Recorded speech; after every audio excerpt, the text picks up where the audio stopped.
Good morning student. आज हम कक्षा 5 की हिंदी पाठ्य पुस्तक का पाठ 8 नया समाज बनाए इस कविता को पढ़ेंगे और इस कविता का अर्थ समझेंगे।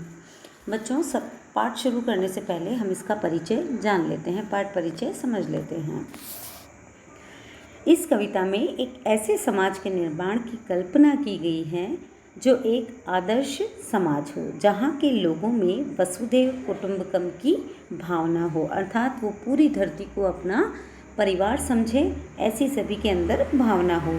सभी मिलजुल कर रहें, भाईचारे से रहें और एक दूसरे के साथ समानता का व्यवहार करें, ऐसे समाज की निर्माण की बात इस कविता में कही गई है।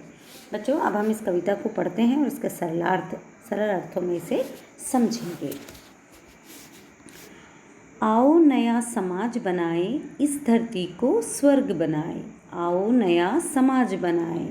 कवि आह्वान कर रहा है, कवि कह रहा है कि आओ, समाज के सभी व्यक्तियों से वो बोल रहा है कि आओ हम सब मिलकर के एक नया समाज बनाते हैं और एक ऐसे समाज को बनाएं जो इस धरती को स्वर्ग बना दे, अर्थात वहाँ पर सभी प्रकार का सुख हो, कोई भी मुश्किल कठिनाई दुख नहीं हो, ऐसा स्वर्ग के समान एक धरती हम बना देते हैं। जाति पाति के बंधन तोड़ें, अपनेपन की कड़ियाँ जोड़ें।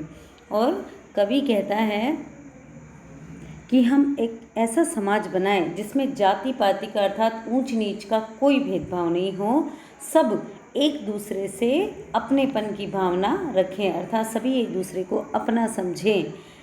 इस धरती के हर मानव का मानवता से नाता जोड़ें और इस धरती के हर मनुष्य में, हर व्यक्ति में मानवता की भावना हो, अर्थात एक दूसरे के लिए प्रेम हो, एक दूसरे के प्रति सुख दुख की भावना रहे, ऐसे समाज का निर्माण हम करें।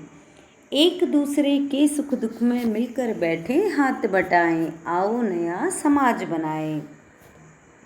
कवि कहता है कि हम इस समाज को ऐसा बनाएं कि किसी को भी सुख या दुख हो तो आपस में मिलजुल करके उस सुख दुख को हम बांटें, एक दूसरे के सुखों को और दुखों को सुने, सुख में हम खुश हों और दुख में उसकी तकलीफ़ को हम कम करें।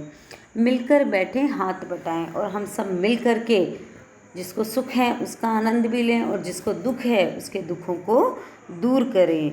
एक ऐसा आदर्श समाज हम बनाएं।